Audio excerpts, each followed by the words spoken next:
তিনজন মানুষের সাথে কখনো আপনি আপনার জীবনের গোপন কথাগুলো শেয়ার করবেন না। আবারও বলি, তিনজন মানুষের সাথে আপনার জীবনের কোনো গোপন বিষয় শেয়ার করবেন না।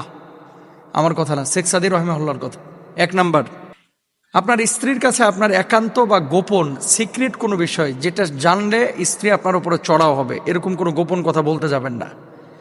কিছু কিছু স্বামী আছে, ওরে বাবারে বাবা, ভালোবাসায় আহ্লাদিত হয়ে গদগদ হয়ে বিয়ের আগে 36টা প্রেম করেছে, এটা বউয়ের কাছে বলে।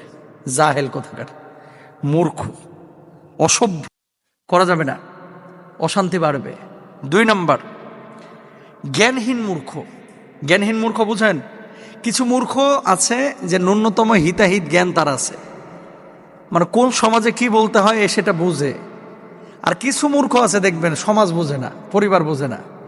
ধরেন আপনার বাড়িতে আপনার জামাই, মেয়ের জামাই বেড়াইতে আইছে, এই